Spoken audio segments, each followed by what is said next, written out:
기독교는 은혜의 종교죠. 맞죠? 기독교를 왜 은혜의 종교라고 부를까요? 은혜 아니고서는 설명할 길이 없는 것이기 때문이죠. 그래서 기독교는 사실 종교라는 틀로 설명하기에는 참 어려운 부분이 많이 있습니다. 왜냐하면 이 세상의 모든 종교는 공통점을 갖고 있는데 그 공통점은 인간의 노력과 인간의 행위를 통해서 구원에 이를 수 있다라고 가르치는 것입니다. 그래서 이 세상의 모든 종교인들은 지금도 열심히 자신들이 믿는 신 앞에 나아가서 자신의 지극정성을 다해서 자신의 헌신과 노력과 열심을 다 보여서 구원에 이르게 해달라고 간구하는 것입니다. 그리고 이 세상에서 복을 내려달라고 기도하는 것입니다. 이것이 모든 종교의 공통점입니다. 그런데 교회를 다닌다고 하시는 분들 중에 아직도 기독교도 그런 종교인 줄 알고 착각하시는 분들이 의외로 많다는 사실에 저는 충격을 받습니다. 그것은 성경을 단 한 번도 읽어보지 않았다는 증거고 성경에 대해서 제대로 읽지 않는다는 증거입니다. 분명히 말씀드립니다. 기독교가 왜 은혜의 종교인가? 기독교는 철저하게 타력 종교이기 때문입니다. 타력 종교라는 말의 의미는 인간 스스로에게 구원의 힘과 지식이 존재하지 않으며 구원은 철저하게 외부에서부터 주어지는데 그것이 하나님으로부터 절대적인 은혜로 선물로 주어지는 것임을 성경은 분명하게 가르치고 있습니다. 기독교와 반대되는 종교가 그래서 불교죠. 불교는 철저하게 자력 종교입니다. 불교는 자신 안의 부처를 발견하기 위해서 열심히 도를 닦아야 하며 108배를 하고 삼보일배를 하면서 지극정성으로 신을 감동시켜야만 자신 안에 널바나 열반이 이루어진다라고 가르치는 종교이기 때문입니다. 기독교는 단 한 번도 인간의 노력을 강조한 적이 없고 인간의 열심을 강조한 적이 없습니다. 목사님 말씀 듣다 보니까 좀 이상하네요. 그러면 오늘날 교회들이 그렇게 목사님들이 앞에 서서 봉사하십시오, 충성하십시오, 헌신하십시오라고 강요하는 것은 그건 기독교가 아닌가요? 네, 기독교가 아닙니다. 그런 것은 성경에서 단 한 번도 가르친 적이 없습니다. 오늘날 기독교는 엄격하게 말하면 기독교가 아닙니다. 성경이 말하는 기독교와 완전히 동상이몽입니다. 하나님의 말씀과 전혀 동떨어져서 다른 꿈을 꾸고 있습니다.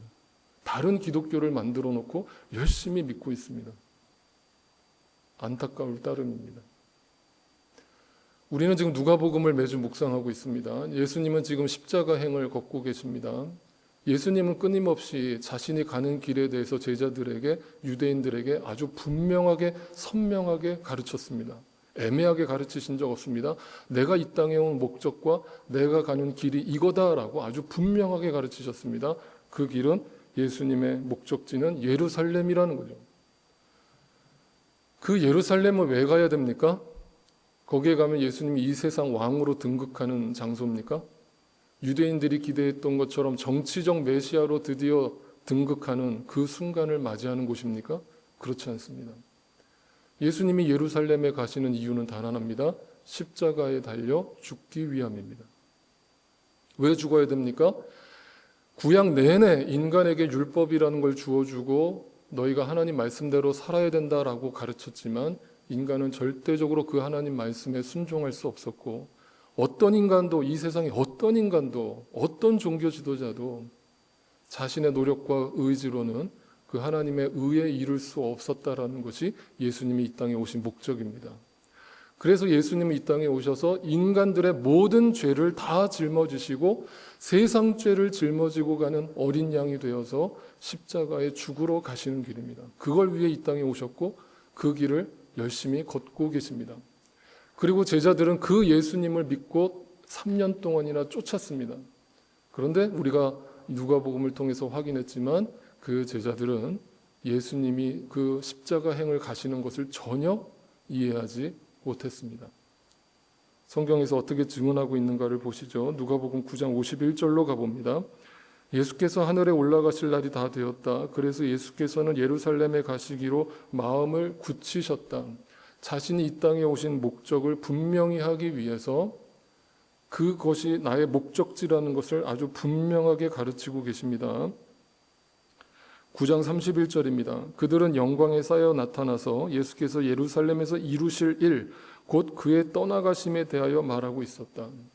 예수님이 변화산에서 영광스러운 모습으로 나타나실 때 예수님이 무슨 대화를 나누고 계셨는가? 내가 예루살렘에 가는 이유, 그리고 그곳에서 떠나가심, 죽으심에 대해서 이야기 나누고 계셨다.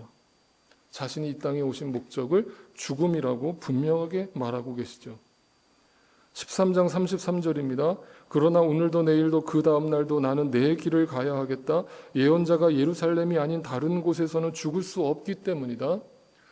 예루살렘에는 하나님의 성전이 있었고 그곳에서 희생 제사를 의미하는 예수님의 죽음이 이루어져야, 완성되어야 새 예루살렘 하나님 나라가 완성되기 때문이었습니다.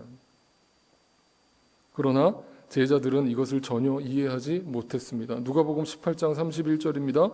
예수께서 12제자를 곁에 불러놓으시고 그들에게 말씀하셨다.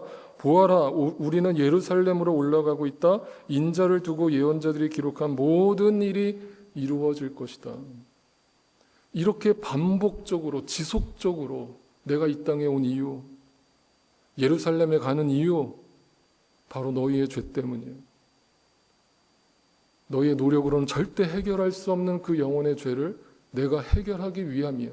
그러기 위해서 내가 죽어야 해. 라는 것을 분명히 말씀하십니다. 그리고 나서 오늘 본문 28절이 이렇게 시작됩니다. 예수께서 이 말씀을 마치시고 앞장서서 걸으시며 예루살렘으로 올라가고 계셨다. 예수님은 예루살렘에 가면 체포당해서 죽음을 맞이할 거라는 사실을 누구보다 잘 알고 계셨지만 두려워하거나 무서워하거나 뒤로 숨지 않으셨습니다. 그 길이 당연하다는 듯이, 마땅하다는 듯이 앞장서서 걸으셨습니다. 그리고 우리 제자들한테 분명히 말씀하셨죠. 그것은 예수님의 강력한 의지를 말씀하고 계시는 거죠. 죽어야만 된다라고 하는 능동적인 강한 의지를 표명하는 장면입니다. 그리고선 우리한테 이렇게 부탁하셨죠. 누구든지 자기 십자가를 지고 나를 따라오지 않으면 내 제자가 될 수 없다. 너희가 정말 예수 그리스도의 은혜가 무엇인지를 알기를 원하느냐? 그렇다면 나를 따르라. 내가 가는 길은 죽음의 길이다. 좁은 길이다. 십자가의 길이다. 너희도 나처럼 죽어야 된다. 이것이 예수님의 가르침입니다. 제자들은 예수님의 이런 가르침이 선포될 때마다 아주 분명하게 반대를 표명했습니다. 예수님, 그 무슨 말도 안 되는 소리입니까? 우리가 왜 다 버리고 예수님을 3년 동안이나 쫓았습니까? 지금 우리 유대 땅이 지금 어떤 상태입니까? 우리 이스라엘이 어떤 상태입니까? 지금 로마의 압제를 받으면서 식민 통치를 받으면서 우리 국민들이, 우리 백성들이 날마다 피눈물을 흘리며 죽어가고 있습니다. 예수님이 이 땅의 고통을 외면하는 분이 아니라면 어떻게 우리 백성들이 이렇게 고통당하고 있는데 이 땅에 오셔서 이 땅의 주권을 회복시킬 행동은 전혀 하지 않으시고 죽으시겠다는 그런 나약한 소리를 하고 계십니까? 있을 수 없습니다. 죽어서는 안 됩니다. 내가 예수님 죽도록 가만 내버려두지 않습니다. 라면서 예수님이 겟세마네 기도를 드리던 그 마지막 순간까지, 예수님이 체포당하시던 그 마지막 순간까지 예수님의 수제자였던 베드로는 칼을 뽑아서 그 종 말고의 귀를 잘라버림으로 예수가 죽으러 가는 길을 방해하려 했습니다. 절대 죽으면 안 된다는 거예요. 오늘날 기독교의 모습, 오늘날 신자들의 모습이 이와 똑같습니다. 예수님은 분명히 죽어야 된다라고 가르치는데 죽지 말랍니다. 긍정의 힘을 가르칩니다. 할 수 있다라고 가르칩니다. 이 세상에서 유토피아를 만들어낼 수 있다라고 가르칩니다. 그러면서 이 세상 정치에 깊이 관여하는 가짜 기독교를 만들어 놓고 있습니다. 여러분, 뉴스를 볼 때마다 우리는 가슴을 쳐야 됩니다. 이거는 그냥 비정상 정도가 아니라 심판받을 짓을 기독교가 하고 있습니다. 분명히 기억하십시오. 성경에서 어떤 말씀도, 어떤 예수님의 가르침도 이 세상 정치에는 전혀 관심이 없었고, 이 세상 권력에는 전혀 관심이 없으셨고, 이 세상의 부와 성공에는 전혀 관심이 없으셨습니다. 그것이 진리가 아니기 때문입니다. 있다가 사라지는 복은 가짜기 때문입니다.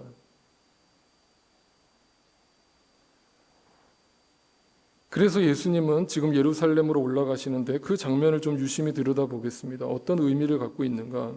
29절을 보십시오. 예수께서 올리브산이라고 불리는 산에 있는 벳바게와 베다니에 가까이 오셨을 때에 제자 두 사람을 보내셨다. 새 번역에서는 이것을 올리브산이라고 번역을 했지만 우리 이전 번역에는 이제 감람산이라고 번역되어 있죠. 한자로 감람이라는 게 올리브라는 뜻이라서 그래요. 이 올리브산에 있는 벳바게와 베다니라는 곳으로 가셨다. 이게 도대체 무슨 의미가 있는가? 아무 생각 없이 읽으면 정말 아무 의미 없는 구절입니다. 그러나 성경은 한 구절 한 구절 다 의미 없이 쓰여지지 않았다고 말씀드렸습니다. 지도를 한번 보겠습니다. 여러분이 보시는 이 분홍색이 된 곳이 예루살렘 도성이고 그 안에 예루살렘 성전이 존재하고 있었습니다. 예수님은 지금 예루살렘 가까이에 이르렀고 베단이라고 하는 곳을 거쳐서 그 올리브산이었던 벳바게를 거쳐서 예루살렘 성전 입구로 직행을 하십니다. 이 장면의 의미는 무슨 의미인가 하면 지도상으로 보면 어느 쪽이 동쪽이고 어느 쪽이 서쪽인가? 바로 베다니 쪽이 동쪽이고 이 성전이 있는 쪽이 서쪽입니다. 그래서 제가 지난번 2주 전에 여러분께 설교드렸던 것처럼 예수님께서 삭개오를 찾아가신 것도 그냥 우연이 아니라고 그랬죠. 여리고성에 있는 삭개오를 찾아갔습니다. 그 여리고성의 의미가 뭐라고 그랬습니까? 바로 가나안 땅, 요단강을 건너자마자 가나안 땅, 하나님이 약속하신 땅의 가장 첫 번째 관문이 여리고성이었습니다. 그 여리고성은 철의 성이었고 철옹성과 같은 곳이었고 아무도 범접할 수 없는 그런 도성이었습니다. 그런 성에 여호수아라고 하는 구약의 이름이 헬라어로 와서 지저스가 된 거예요. 그 여호수아를 상징하는 예수 그리스도가 여리고성에 들어가서 철옹성과 같은 자기 자아로 가득한 그 삭개오 죄인을 구원해 내시는 역사를 보여주심으로 하나님의 약속의 땅 가나안 땅이 예수 그리스도에 의해서 완성될 것을 보여주신 겁니다. 그래서 예수님이 지금 베다니 쪽에서 예루살렘 성전을 향해서 동쪽에서 서쪽으로 여호수아가 여리고성을 건널 때 동쪽에서 서쪽으로 요단강을 건너 들어갔던 것처럼 그 여호수아를 대표하는 예수 그리스도가 그 인간 세상의 모든 험난한 그 도성들을 무너뜨리고 예루살렘 성전에 들어가서 이제 곧 몇 주 뒤에 살펴보게 될 성전 청결 사건을 일으키는 것입니다. 그 성전은 바로 여러분과 저의 모습을 상징하는 공간입니다.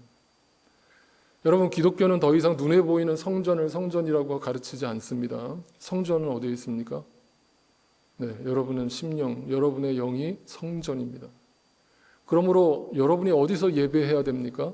이렇게 예배당에 와서 드리는 것만이 예배입니까? 그렇지 않습니다.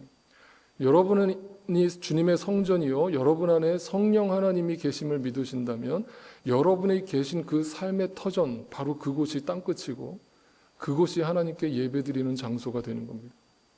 그걸 알고 믿고 살아가는 크리스찬이 어떻게 삶 속에서 6일 동안은 안 믿는 사람처럼 살다가 주일날만 삐까뻔쩍하게 입고 거룩한 척하면서 성경책 옆에 끼고 예배당만 출입하겠습니까?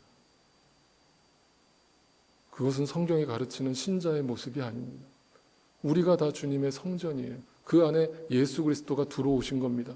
예수 그리스도가 들어오셔서 우리 안에 모든 더럽혀진 강도의 소굴이 되어 있는 그 성전을 깨끗이 청결케 하시고 그곳을 기도하는 집으로 바꾸어 주신 것입니다.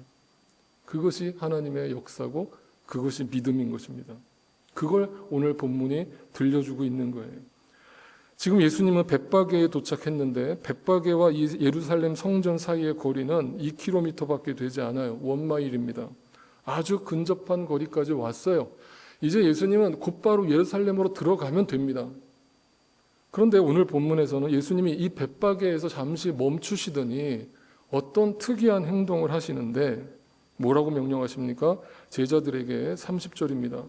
맞은쪽 마을로 가서 거기에 들어가서 보면 아직 아무도 타본 적이 없는 새끼 나귀 한 마리, 리틀 덩키라고 되어 있는 이 작은 새끼 나귀 한 마리를 끌고 와라. 밑도 끝도 없이 도대체 왜 갑자기 예루살렘을 코앞에 앞두고 예수님은 그 당나귀, 그것도 어린 당나귀, 누구도 한 번도 타본 적이 없는 어린 나귀를 끌고 오라고 하셨을까? 그러자 제자들은 예수님의 말에 순종해서 그 길을 갑니다. 그리고는 갔는데 사람들이 그것이 왜 필요합니까? 라고 왜 푸냐고 그걸 묻거든 뭐라고 얘기합니까? 주님께서 그것을 필요로 하신다. 주께서 쓰신다라고 말해라. 라고 할 대답까지 가르쳐 주십니다. 이 본문은 교회를 몇 년 이상 다니신 분들은 아주 익히 잘 알고 있는 본문입니다. 수도 없이 설교를 들으셨을 본문입니다. 이 말씀에 오해가 없으시기를 바랍니다. 제가 이렇게 말씀드리는 것은 제가 잘났다는 얘기가 결코 아니고 다른 목사님들이 다 틀렸다는 얘기가 결코 아닙니다. 근데 정말 제가 가슴에 손을 얹고 이 본문을 많은 목사님들이 어떻게 설교하시는지를 제가 귀담아 들어봤습니다. 이 본문 내용에서 어떻게 설교 주제를 뽑으시냐면 이렇게 주제를 뽑으셨습니다. 주를 위하여 쓰면 모든 문제는 풀린다. 주를 위해 쓰지 않으니까 그 문제가 풀리지 않는 거다.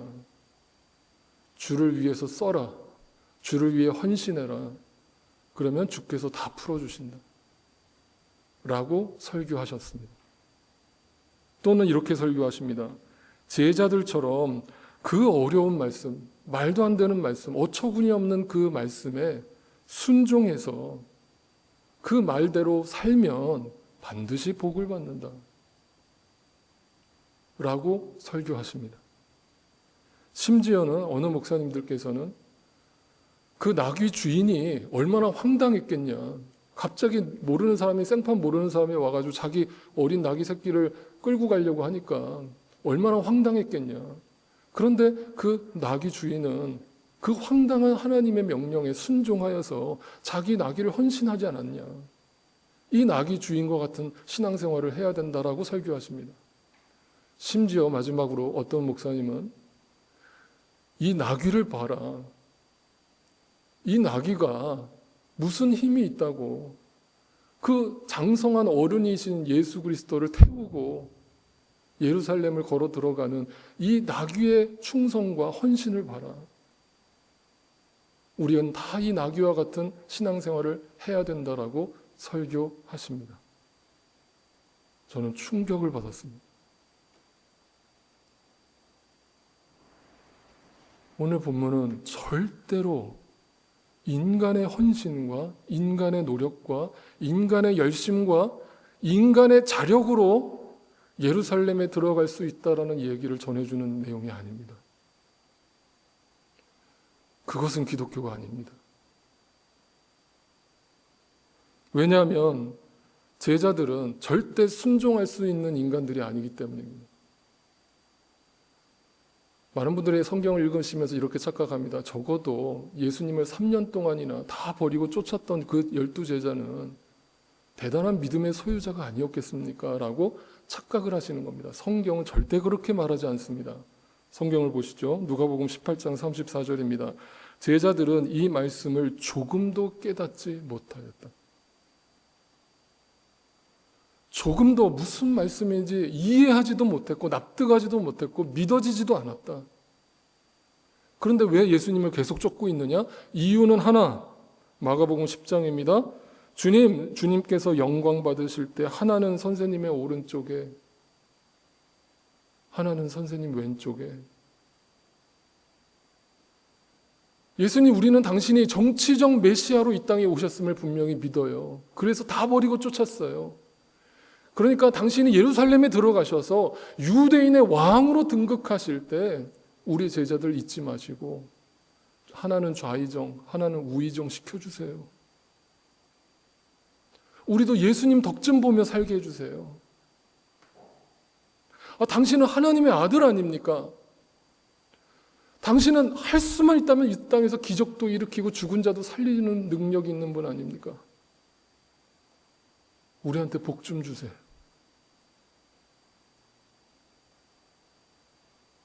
그렇게 새벽마다 나와서 주님 앞에 부르짖고 철야로 부르짖고 주일마다 부르짖는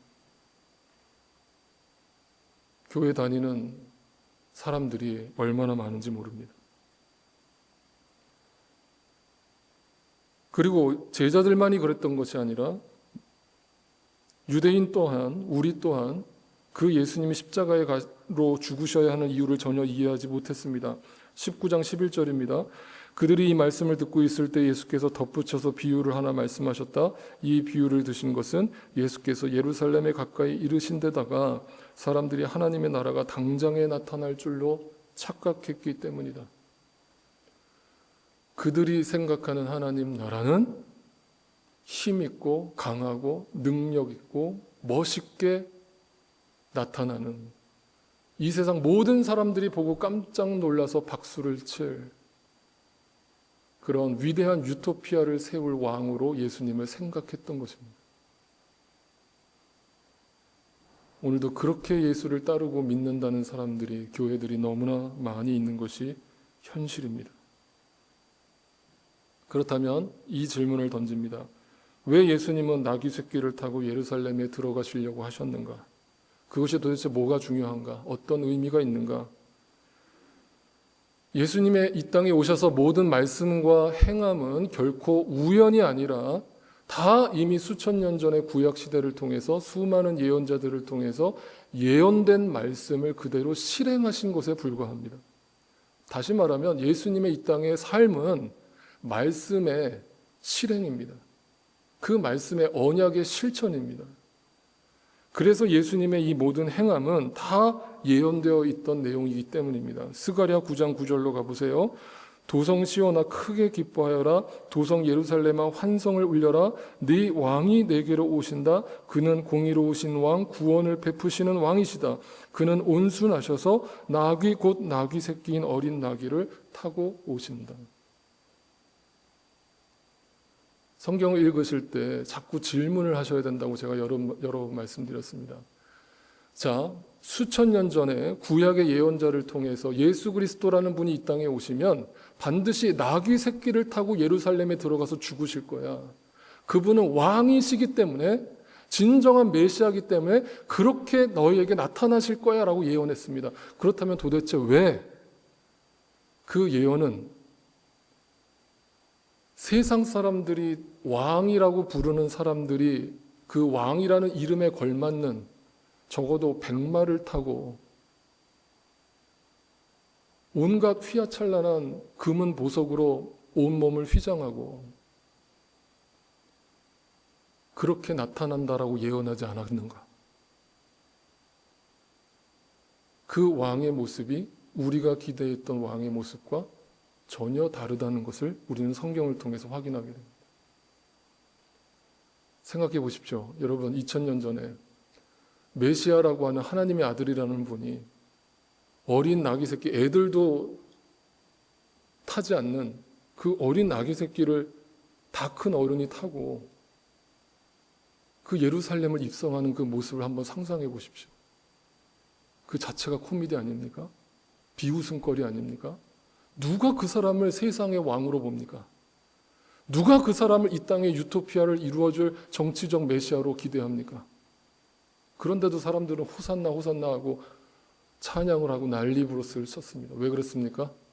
그가 진정 메시아임을 알아봤기 때문에 그렇게 찬양한 것입니까? 아닙니다.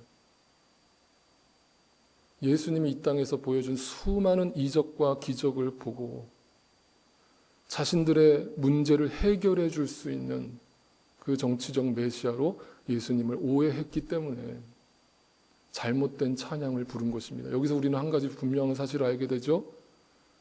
오늘날도 잘못된 하나님에 대한 인식과 잘못된 하나님의 예수 그리스도에 대한 인식을 가지고도 얼마든지 예배할 수 있고 얼마든지 찬양할 수 있습니다. 그게 무서운 겁니다. 그래서 우리가 믿음이 허락되지 않으면 절대로 이 하나님의 말씀의 본질이 보이지 않고 자꾸 우리 인간의 시선으로, 이 세상의 시선으로 성경을 들여다보려는 것이 문제입니다. 그런데 성경은 왜 예수 그리스도를 그런 백마 타고 온 왕자의 모습으로 그리지 않고 있는가를 분명히 기억하시기 바랍니다. 시편 33편 16절입니다.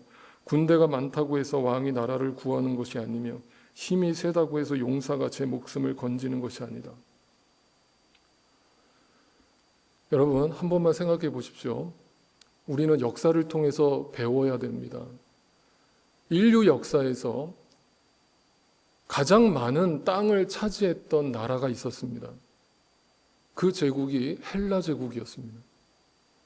그 헬라 제국을 다스렸던 왕이 우리가 다 잘 아는 알렉산더 대왕이었습니다. 그 알렉산더 대왕이 차지했던 땅을 살펴보면 어마어마했습니다. 유럽 땅의 저 발칸반도 마케도니아 지역에서부터 시작한 그 헬라 제국은 지중해 전 지역을 석권하고 그리고 계속 동쪽으로 뻗어나가서 오늘 페르시아 제국을 함락시켰습니다. 오늘날 이란, 이라크 지역입니다. 그리고 심지어는 계속 동쪽으로 전진해서 인도의 북부 지역까지 다 먹어버렸습니다. 인류 역사에서 유일무이한 가장 많은 땅 따먹기를 한 왕이 알렉산더 대왕입니다. 그것이 가능했던 이유는 그 알렉산더 대왕이 이끄는 군대가 강철 부대였기 때문입니다. 당시 어느 나라 군대도 이 알렉산더 대왕의 군대를 맞설 수 없었습니다.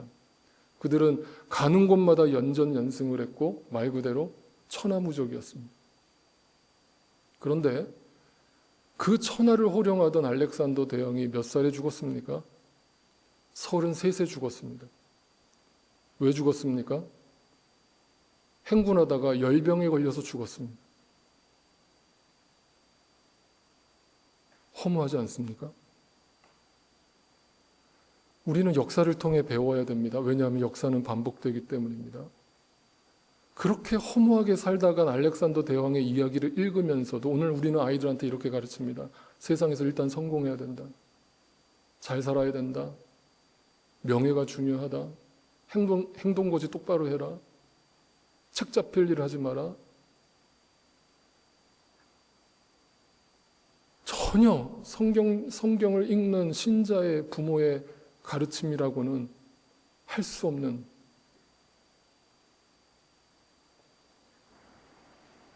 그 세상에서 가장 많은 땅을 먹었던 알렉산더 대왕이 자기 몸속에 들어오는 그 열병 바이러스를 그 천하무적 군대가 지켜주지 못했습니다. 힘이 세다고 해서 용사가 아닙니다. 성경에는 골리앗이라는 장군이 등장합니다. 2m 70이었습니다. 당대에 누가 봐도 입이 딱 벌어지는 영웅 중의 영웅이었습니다. 그런 골리앗이 어떻게 쓰러져 죽었습니까? 자기가 그토록 하찮게 여기는 어린 목동 소년 다윗에 의해서 돌 한 번 맞고 죽었습니다. 개죽음을 당한 거죠. 어린 소년 다윗이 어떻게 그 골리앗 앞에서 맞서서 싸울 수 있었습니까? 만약 사람들처럼 그 어마어마한 2m 70이나 되는 그 거인 장신 영웅을 보면서 겁이 먹었다면 소년 다윗도 절대로 그 싸움에 나갈 수 없었을 것입니다. 소년 다윗은 뭘 봤습니까? 2m 70 거인을 본 게 아니라 그 거인 뒤에 서 계시는 만군의 여호와 하나님을 봤습니다. 너는 칼과 창과 단창으로 내게 나오지만 나는 만군의 여호와의 이름으로 내게 나아간다. 라면서 믿음으로 돌을 던졌습니다. 그리고 한 방에 골리앗을 쓰러뜨립니다. 세상의 힘을 자랑하고 용사됨을 자랑하는 이 세상의 경종을 울리는 메시지입니다. 그 어린 소년과 같이 되라는 것입니다. 어린 소년이 뭘 했습니까? 아무것도 없었습니다. 이 세상의 기준으로 보면 절대 전사도 아니고 용사도 아니고 어떤 힘도 지식도 없는 어린애입니다. 그래서 세상에 힘을 가진 자들은 그 어린애 소년을 보면서 비웃습니다. 니까짓 게 감히 내 앞에서 알짱거려? 근데 그들은 그 뒤에 서 계시는 하나님을 보지 못합니다. 근데 우리에게 믿음이라는 것이 허락되면 이 놀라운 일이 벌어지는 것이죠. 여러분, 지난주 말씀 23절에 열 문화의 비유에서 이런 말씀이 있지 않았습니까? 다시 한 번만 확인해 보세요. 그러면 어찌하여 내 은화를 은혜에 예금하지 않았느냐? 그랬더라면 내가 돌아와서 그 이자와 함께 그것을 찾았을 것이다. 제가 지난주에 분명히 말씀드렸습니다. 그 열 문화는 재능이나 달란트가 아니라, 은사가 아니라 하나님이 우리에게 맡겨주신 믿음이라고 했습니다. 믿음을 다 똑같이 10명에게 한 문화씩을 나눠준 겁니다. 그런데 인간은 거기다가 하나님의 장사라는 게 나를 죽이고 하나님의 역사를 바라보라는 뜻인데, 그것을 하지 않고 자신의 힘을 보태고 자신의 열심을 보태고 자신의 헌신을 보탭니다. 그것이 장사하지 않는 것입니다. 다시 말하면 믿음이라는 것이 우리 안에서 주어지면 어떤 일이 벌어지는가? 그 믿음 자체가 우리 안에서 역사합니다. 많은 분들이 저한테 질문합니다. 목사님, 정말 믿으면 어떻게 됩니까? 진짜 믿으면 그렇게 살 수 있습니까? 라고 물어요. 여러분, 믿음은 내가 노력하는 것도 아니지만 어느 날 은혜로 그 믿음이라는 것이 내게 허락되잖아요. 그 소년 다윗과 같은 모습이 나도 모르게 나옵니다. 더 이상 이 세상 권력이 두렵지 않고 세상의 자랑과 부와 명예가 두렵지 않고 부럽지 않습니다. 왜냐하면 내 안에 보배가 담겼기 때문입니다. 그 보배를 안고 살아가는 자의 삶이 어떠할까요? 여전히 자신과 남을 비교하면서 나는 저 사람처럼 왜 살지 못할까? 왜 나는 저 사람이 가진 재능을 갖지 못할까? 왜 나는 저 사람이 소유한 것들을 누리지 못할까? 라면서 자존심을 발동하면서 살아갈까요? 그렇지 않습니다. 예수 그리스도가 우리의 가장 완벽한 자존감이 되어주시는 겁니다. 그래서 그 믿음이 우리 안에서 역사하는 것을 보게 되는 겁니다. 그것이 주님이 우리에게 주시는 열매입니다. 기독교 2000년 역사에서 가장 위대한 사도로 일컬어지는 한 사람이 있습니다. 그 사람은 다름 아닌 사도 바울입니다. 그 사도 바울에게는 평생토록 앓았던 지병이 있었습니다. 그 지병은 너무나 고통스러운 것이어서 육체의 가시라고 표현할 정도로 날마다 자기를 찌르는 그 가시 때문에 고통스러워했습니다. 그래서 한날은 하나님 앞에 나아가서 기도를 했습니다. 하나님, 제발 좀 다른 거 필요 없는데 이 문제 좀 해결해 주세요. 내가 이 지병 때문에 주님 복음 전하는 일에도 방해가 되고 내가 하나님의 일에 더 충성하고 싶은데 늘 이것이 나에게 걸림돌이 됩니다. 제발 이 병 좀 고쳐주세요 라고 죽을 둥살둥 매달려서 3번씩 간구합니다. 성경에서 3이라고 하는 숫자는 완전수입니다. 인간이 할 수 있는 모든 노력을 다해서 기도했다는 뜻입니다. 그런데 하나님의 응답은 이와 같았습니다. 고린도 후서 12장 8절에서 10절을 공동 번역으로 읽어드리겠습니다. 나는 그 고통이 내게서 떠나게 해주시기를 주님께 3번이나 간청하였습니다. 그러나 주님께서는 너는 이미 내 은총을 충분히 받았다. 내 권능은 약한 자 안에서 완전히 드러난다 하고 빈번히 말씀하셨습니다. 그래서 나는 그리스도의 권능이 내게 머무르도록 하려고 더없이 기쁜 마음으로 나의 약점을 자랑하려고 합니다. 나는 그리스도를 위해서 약해지는 것을 만족하게 여기며 모욕과 빈곤과 박해와 곤궁을 달게 받습니다. 그것은 내가 약해졌을 때 오히려 나는 강하기 때문입니다. 이것이 믿음입니다. 여기서 기독교가 출발합니다. 내 자아가 십자가에 예수와 함께 죽고 날마다 나를 죽이며 날마다 더 낮은 곳으로 미끄러지며 그 십자가 너머의 영광을 바라보며 이미 나에게 주어진 그 은혜, 그 믿음이 얼마나 큰 보물인지를 하루하루 날마다 곱씹으면서 그 좁은 길을 갑니다. 사도 바울은 자신의 인생을 마무리하면서 그래서 이렇게 고백했습니다. 그러나 나는 하나님의 은혜로 오늘의 내가 되었습니다. 나에게 베풀어 주신 하나님의 은혜는 헛되지 않았습니다. 나는 사도들 가운데서 어느 누구보다도 더 열심히 일했지만 그러나 이렇게 한 것은 내가 한 것이 아닙니다. 나와 함께 하신 하나님의 은혜입니다. 나귀 새끼와 왕 되신 예수 그리스도의 모습을 상상해 보십시오. 그리고 여러분의 왕이 되신 예수 그리스도를 오늘도 마음속에 모셔드리십시오. 그것이 나에게 얼마나 큰 보배요 보물인지를 알게 되셨다면 그 믿음대로 은혜대로 여러분의 약함을 자랑하면서 살아가십시오. 더 이상 이 땅의 약함을 해결해 달라는 그런 잘못된 메시아를 부르짖는 그 과오를 반복하지 마시기를 다시 한번 부탁드립니다. 기도하겠습니다. 주님, 오늘날 예수님을 따른다는 사람은 많습니다. 그러나 경건의 모양은 갖추고 있을지 모르나 그 경건의 능력은 상실해버린, 그리고는 예수를 믿는다라고 자기의 열심과 행위로서 자신을 괜찮은 척, 멋있는 척, 선한 척 포장하고 있는 그런 우리의 실체를 또 날마다 확인합니다. 심지어 성경을 읽으면서도 여전히 인간에게 답이 있는 것처럼 인간의 헌신과 충성과 열심을 강조하며 긍정의 힘을 부르짖으며 세상에서 성공하고 멋있는 자가 되기를 소망하고 있는, 어린 나귀를 타고 볼품없이 죽으러 가시는 예수님의 모습과는 전혀 상반된 가짜 기독교를 만들어 놓고 그것이 믿음이라고 가르치고 있는, 오늘도 우리는 어찌 이토록 다른 복음을 잘도 용납하는지 모르겠습니다. 주여, 우리는 무지합니다. 주여, 우리는 추합니다. 주여, 우리는 연약합니다. 부디 오늘 말씀을 통해 제자들의 순종이나 나귀 주인의 헌신이나 나귀의 순종에 초점을 두지 않게 하시고 그 위에 올라타신 만왕의 왕이 되어 우리에게 오신 예수 그리스도를 바라볼 수 있는 진정한 믿음을 허락하여 주옵소서.